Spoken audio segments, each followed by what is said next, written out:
Здравствуйте, меня зовут Ксения Кобылянская, я мастер и основатель студии перманентного макияжа Элбар. Сегодня я записываю ролик о заполнении межресничного пространства, и поможет нам в этом наша модель Жанна.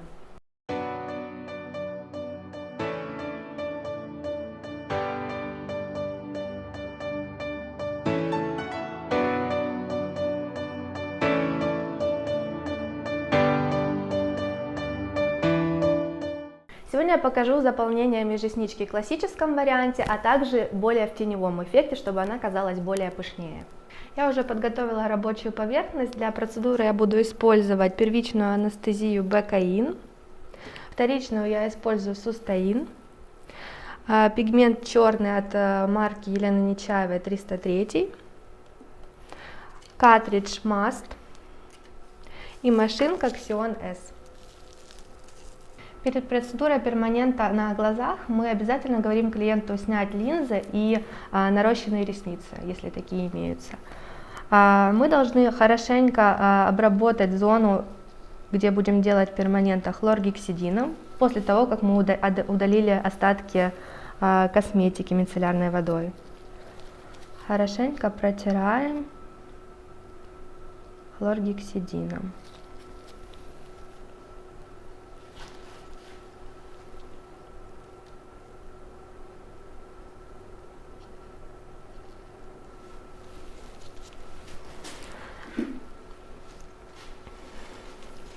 Первичную анестезию я наношу с помощью микробрашика. Я вот так беру себе анестетик на перчатку. Такого количества мне будет достаточно на оба глаза. И закрываю. То есть повторно я уже как трогаю зону кожи, ни в коем случае не этой палочкой обратно не лезу в баночку. Все, глазки можете закрывать, и в зависимости от чувствительности мы наносим либо на 10-15 минуток первичную анестезию. Ее важно наносить впритык к ресничкам, но не между ними. То есть она действует локально, но еще распространяет немного свое действие вокруг.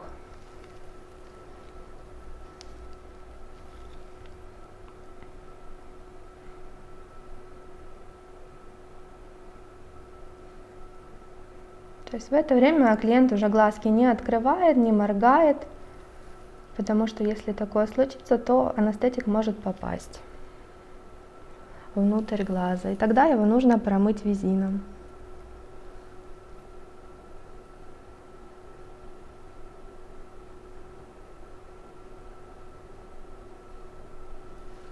То есть видите, я впритык наношу к ресничкам, но не между ними. Потому что там анестетик растечется и обязательно попадет в глаз.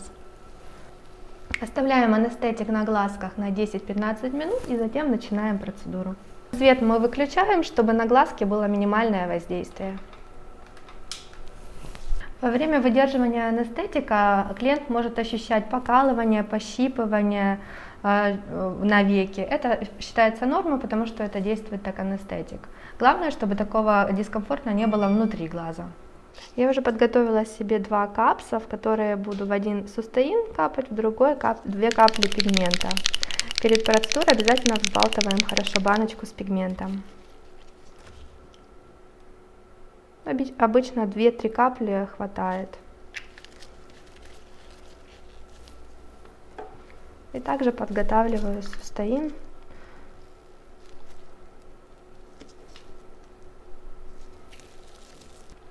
Скорость на блоке у меня стоит 5, но каждый выбирает скорость под свой аппарат. Всегда проверяем, какой у нас вылет иглы. Обычно должно быть до 2 мм. Ну, вот этого вполне достаточно. Если я буду видеть, что я царапаю кожу и пигмент не внедряется, тогда я уменьшу вылет иглы. Если же наоборот у меня будет капать и литься пигмент из картриджа, тогда мне нужно будет увеличить Также перед процедурой я подготавливаю стопочку сухих ватных дисков, смоченных мицеллярной водой, и также одну сторону ватных палочек смачиваю мицелляркой, то есть чтобы во время процедуры мне не нужно было это все подготавливать, оно уже у меня все готово для работы. 15 минут уже прошло, и нам нужно убрать остатки анестетика. Это мы можем сделать двумя способами, либо промокнуть вот так сухой салфеточкой. Вот видите, как анестетик остается на салфетке.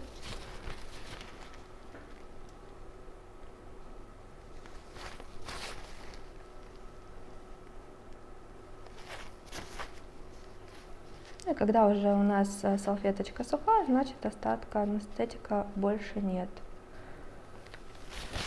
Либо же мы можем взять ватную палочку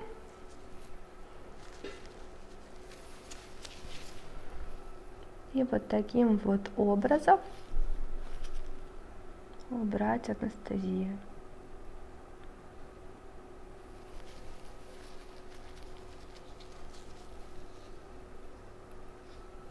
Анестетик я всегда убираю сразу с двух глаз, потому что пока я буду работать на правом, левый может слезиться и анестетик попадет в глаза. Набираем пигмент. Главное, когда набираете пигмент, не касаться дна колпачка, чтобы не тупилась игла. После того, как набрала, смотрю, чтобы не стекал пигмент. Если стекает, то убрать на ватный диск. Сначала я покажу вам заполнение классического варианта межреснички, а затем мы ее растушуем и сделаем более теневой эффект. Самое важное в процедуре — это правильно фиксировать глаз, потому что многие клиенты боятся, что вы во время процедуры иголкой повредите глаз. Поэтому вот таким образом, когда вы натягиваете веко, чуть-чуть его выворачивая, вы видите весь ресничный ряд, и клиент при этом не откроет глаз, даже если там дернется какой-то рефлекс, это же глаза, поэтому попробуйте, Жанна, открыть. Видите, то есть я фиксирую, не бойтесь, мы не попадем ни в коем случае иголочкой внутрь. И по мере того, что я заполняю, то есть внешний уголок, внутренний или середину межреснички, я выворачиваю участками. То есть сначала, например, внешний уголок глаза, потом серединку и потом внутренний. То есть мне все удобно, мне все видно. Ни в коем случае вот так вот вслепую не работаем. Мы всегда выворачиваем правильно веко, фиксируем. То есть сначала, если новичок работает, ему важно не спеша просто притыкаться, как правильно фиксировать пальчиками глаз, потому что это самое важное.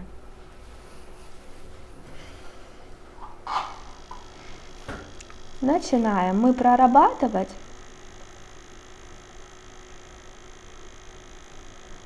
такими возвращательно-поступательными движениями.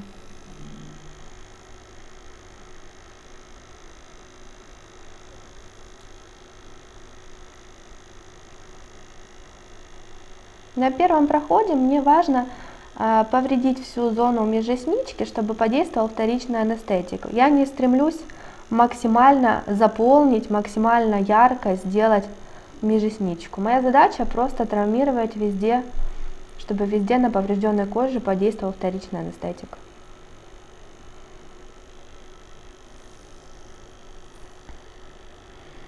И такими возвращательно-поступательными движениями, то есть туда-обратно, маятником, я прохожу по росту ресниц. Чем гуще у клиента реснички, то есть чем больше рядочков, то есть у нас бывает 2 рядочка ресниц, бывает 3, бывает 5, у каждого по-разному, тем гуще смотрится межресничка в классическом варианте, потому что наша задача проработать всю зону роста ресниц. И когда мы подходим уже к внутреннему уголочку глаза, мы всегда фиксируем клиента вот к себе, чтобы мы не тянули, чтобы мы четко видели зону работы. И вот таким тоненьким проходиком мы завершаем первый проход. Теперь наша задача вытереть остаток пигмента. То есть сначала смоченной палочкой мицелляркой вытираем, затем сухой. И проверяем остаток от первого прохода. Вот такой линии вполне достаточно. То есть, чтобы травмировать, чтобы такой остаточек остался, сильно насыщать для первого прохода не нужно. Мы сейчас нанесем вторичную анестезию и потом сможем плотнее проработать.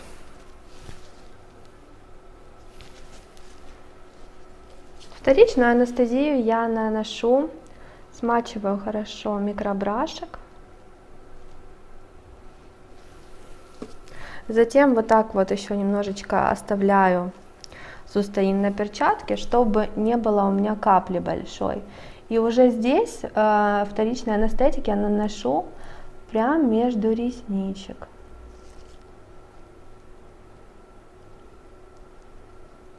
Вот таким образом. Все, пока здесь действует вторичный анестетик, я буду работать на левом глазу.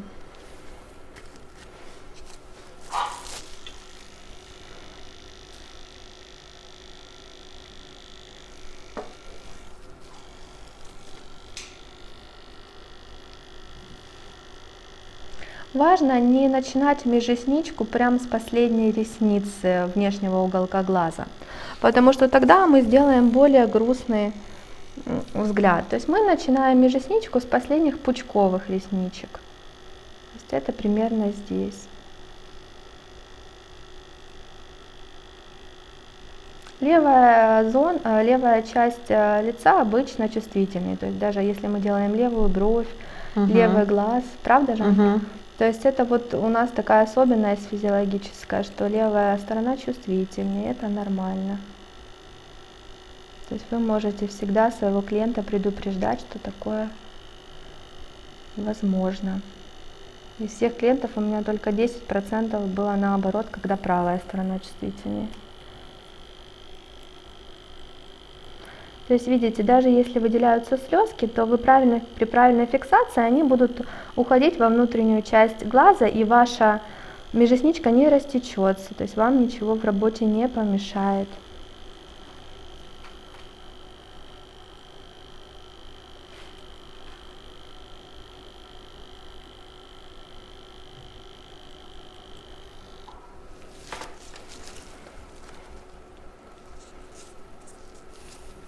И таким же образом убираем остатки пигмента.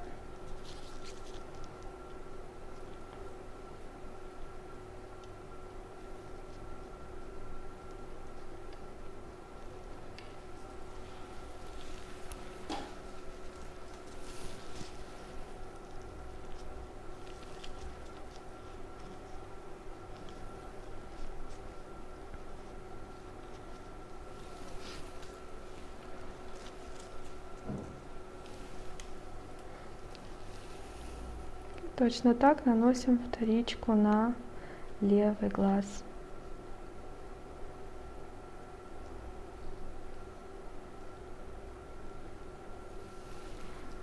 И возвращаемся на правый глаз, где подействовал уже анестетик вторичный. И будем уже более плотнее уплотнять классический вариант межреснички.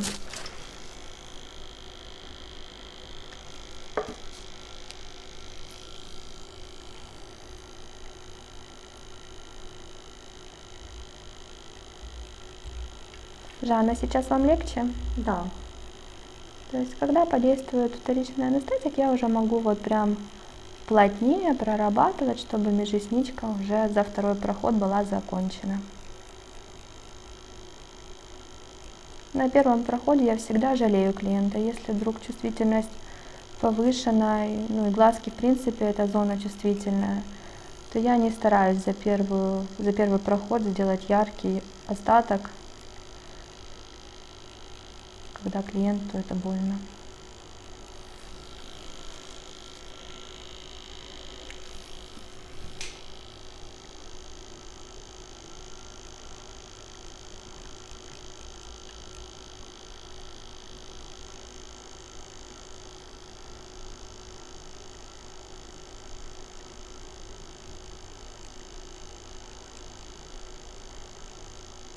То есть вот обычно для классического варианта за 2 прохода вы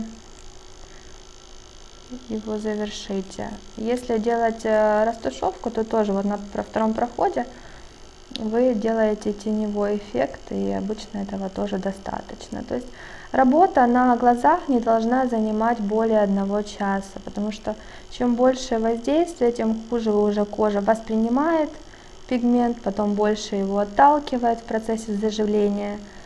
Ну и у нас уже не тот эффект по заживлению, которого мы хотим добиться.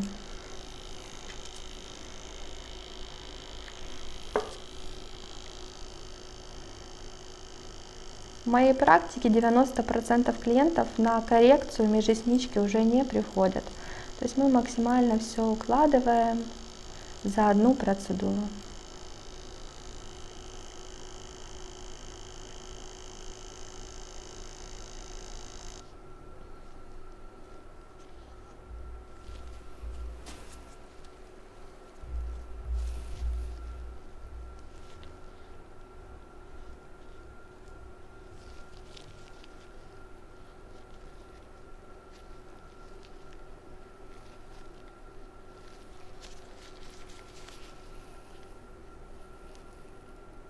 То есть видим, что межресничка почти готова. Единственное, мне чуть-чуть надо добавить внутренний уголочек глаза. То есть это классический вариант межреснички.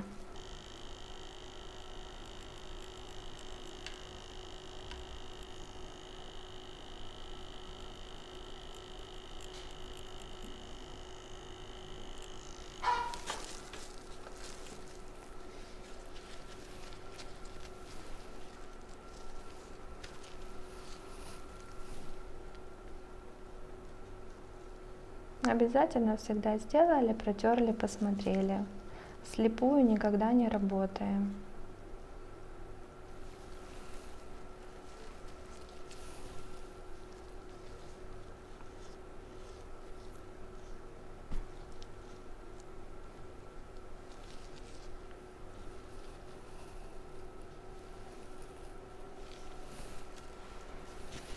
Так, и переходим на левый глаз.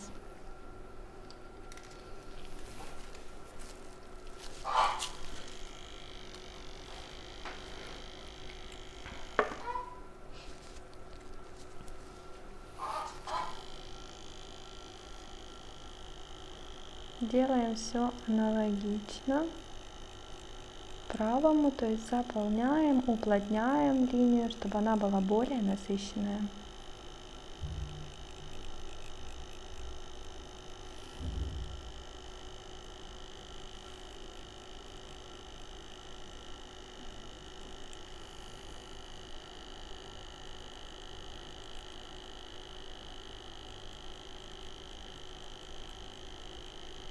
То есть не спеша, возвращательно-поступательное движение, чтобы заполнить за второй проход всю межресничку. Потому что мы можем быстро пробежать, опять ничего не останется, и так количество проходов увеличивается, а остаток нет. А чем больше проходов, тем больше, соответственно, травматизации.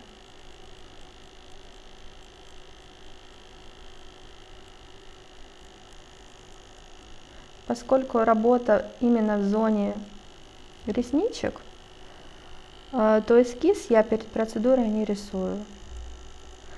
Ну, максимум, если клиент вообще не понимает, как это будет выглядеть, то тогда можно прорисовать. Или если же клиент выбирает между классической межресничкой, стрелочкой или же теневым эффектом, то тогда целесообразно прорисовать.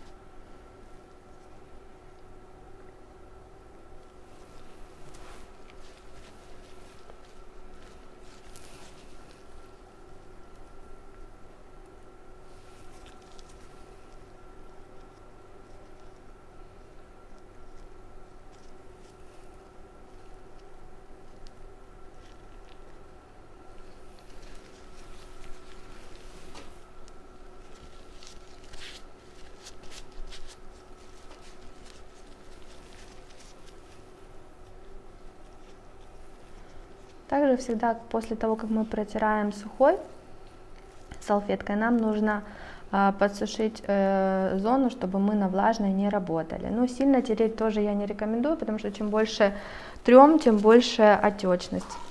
Сейчас местами мне нужно добавить.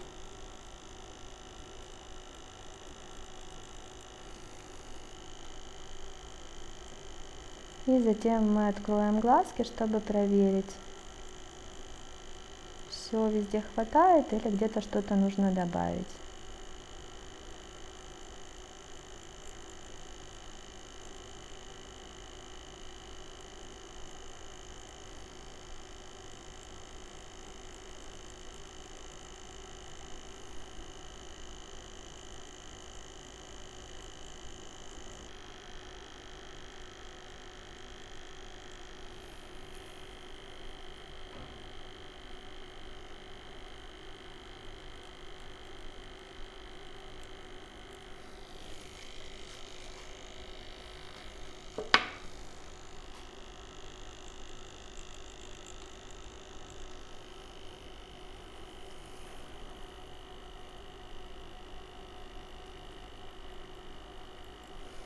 Да, внутренний уголочек всегда чувствительнее чуть-чуть.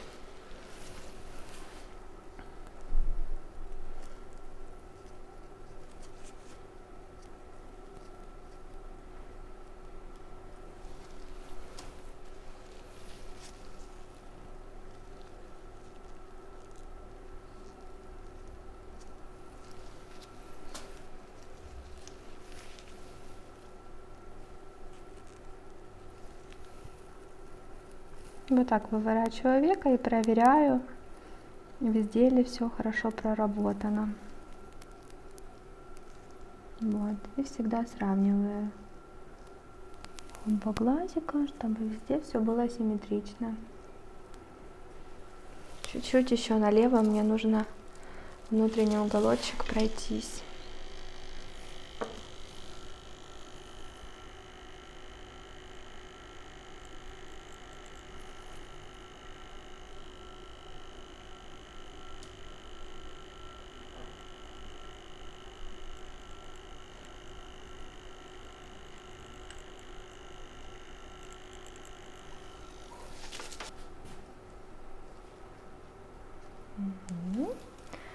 Просим клиента открыть глазки и посмотреть вверх. Можем вот так прикрывать, чтобы свет не мешал. И после того, как клиент смотрит вверх, мы четко видим, где еще нужно проработать. Где уплотнить межресничку, где довести. А так это почти готов вариант классической межреснички.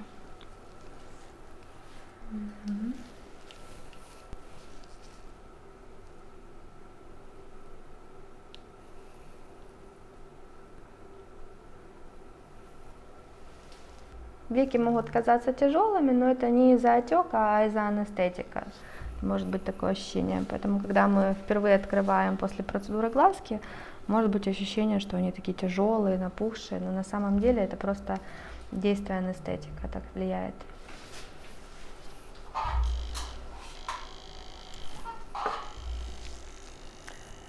Сейчас чуть-чуть мне нужно доработать.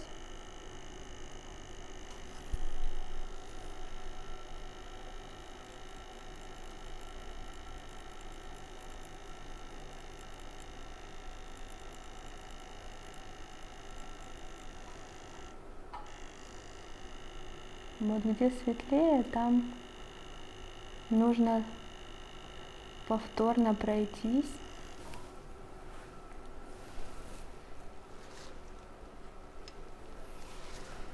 И точно так здесь.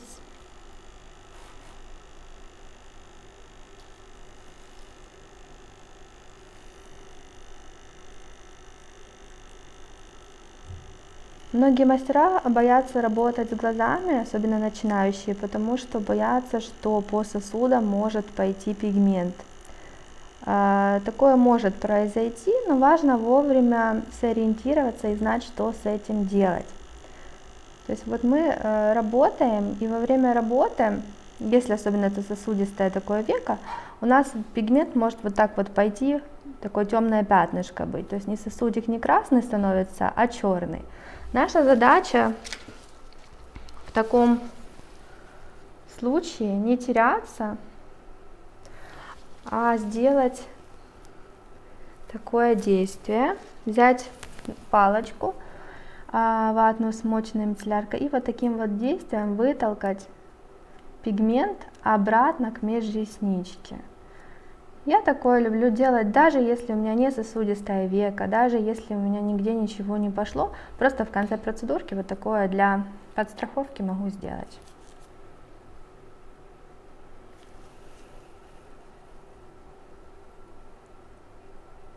То есть ничего в этом страшного нет, просто нужно правильно действовать.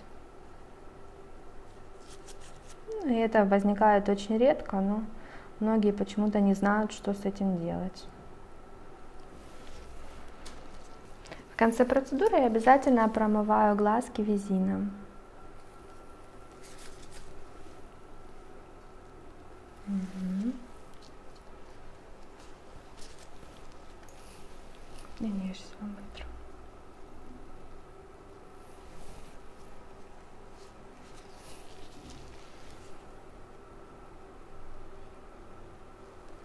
Угу. Проморгайте, да.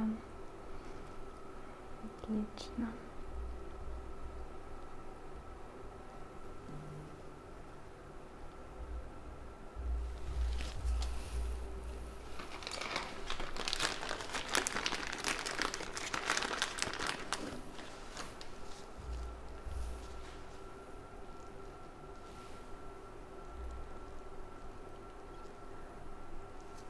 Так вот убираем остатки пигмента.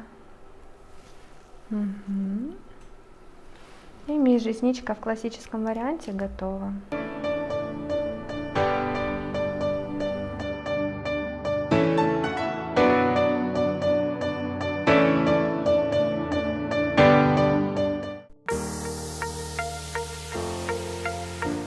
А теперь я покажу, как сделать теневой эффект межресничного пространства. Сейчас я заново нанесу немножечко вторичной анестезии, чтобы максимально было комфортно клиенту, и буду показывать.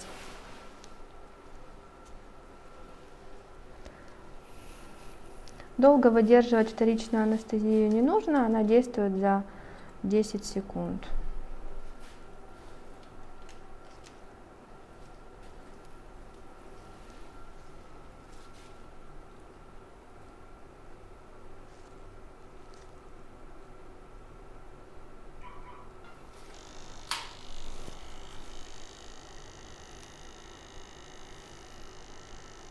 Для теневой растушевки нам нужно действовать уже не возвращательно-поступательными движениями, а вот такими движениями горизонтально-вертикальными, чтобы растушевать. И работаем мы блоками. То есть сначала один блочок внешнего уголка глаза проходим, затем дальше передвигаемся к внутреннему уголочку. Теневую межресничку можно сделать на любом веке, даже если ресничек мало, то есть рядочка 2, это считается не густые реснички, то мы все равно можем растушевать с помощью того, что мы выходим немножечко на веко, растушевывая.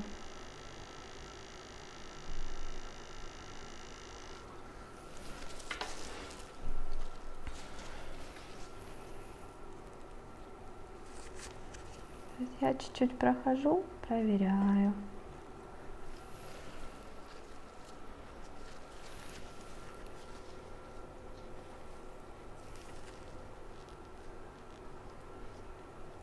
Видим, что она немножечко становится пышнее.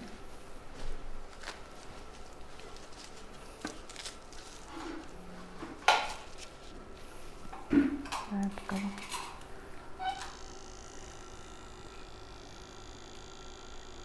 Ну, еще нам нужно растушевать.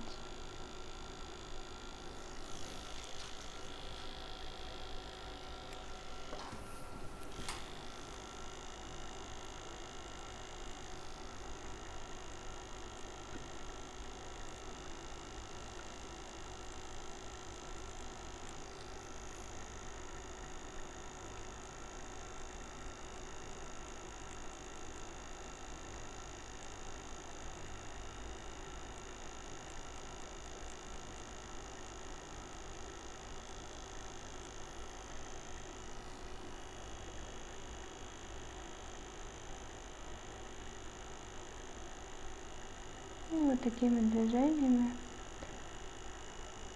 то есть горизонтально-вертикальные, заполняю блочок и иду от внешнего уголка к внутреннему. Никогда не начинаю с внутреннего уголка, поскольку там чувствительность выше, и сразу глаз начинает слезиться, потому что там чувствительней.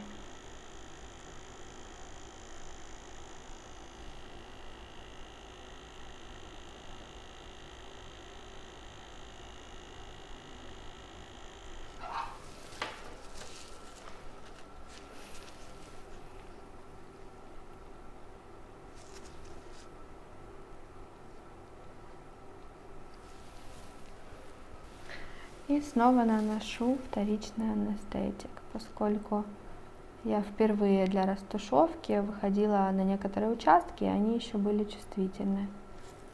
Поэтому сейчас нужно обезболить максимально. И переходим точно так же на левый глаз.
Наношу вторичную анестезию.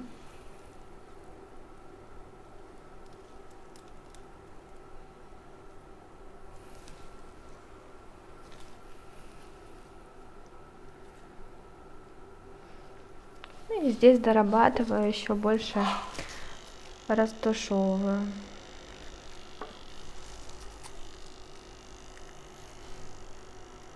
Видите, какая она уже пышненькая.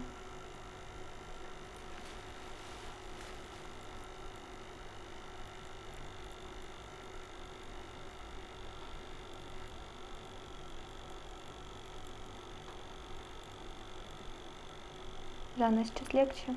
Да, легче. Угу.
Сейчас добавляем в некоторых участках, где межресничка немного светлее.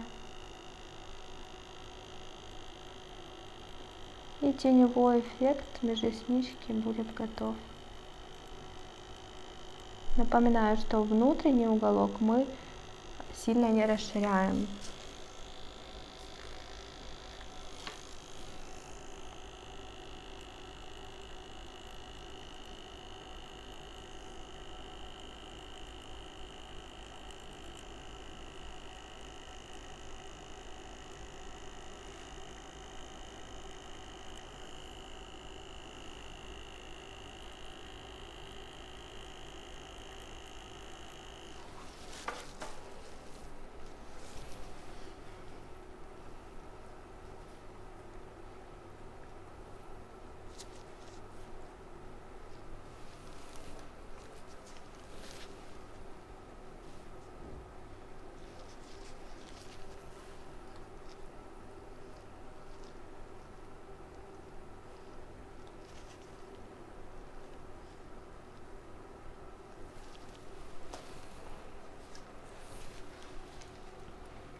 Обязательно проверяем все, выворачивая век, чтобы все везде было проработано.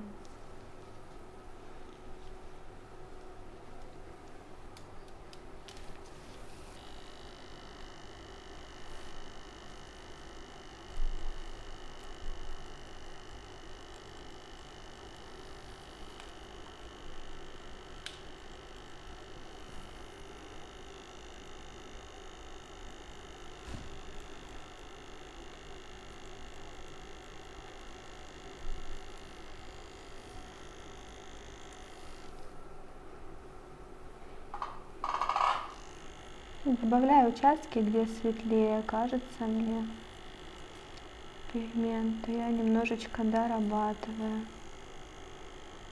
Так, межресничка уже готова.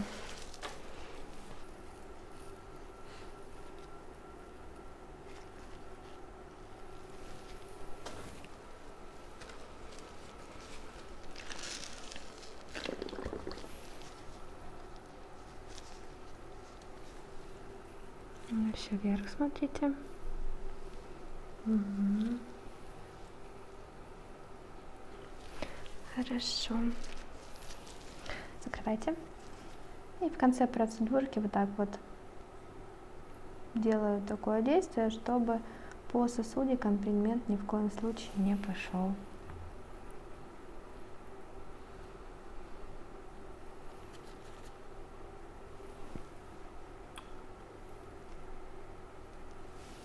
Вот теневая межресничка у нас готова. Сейчас я покажу модель, затем буду рассказывать по уходу. Нравится вам? Угу. Да, очень аккуратно.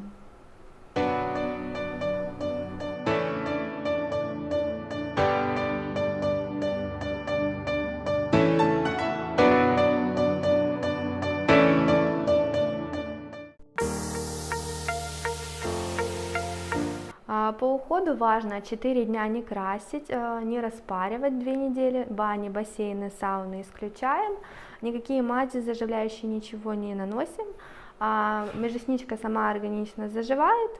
Единственное, что на второй день после процедуры может возникнуть небольшой отек, но это очень редко, в зависимости от организма, насколько вы склонны к отеку. Также рекомендую через месяц посмотреть на остаток, потому что у кого-то это 10%, у кого-то это 90%, 100 остатка. И вы смотрите, если вам захочется сделать ярче межресничку, то тогда вы делаете коррекцию в течение 1,5 месяцев после процедуры. А если всего достаточно, то коррекция не нужна, и эффектом вы можете наслаждаться до 2 лет. Угу. Спасибо. С вами была я, Ксения Кобылянская. Не забывайте подписываться на наш канал и ставить лайк этому ролику. А еще подскажите, пожалуйста, в комментариях, на какую тему вы бы хотели увидеть следующий наш выпуск.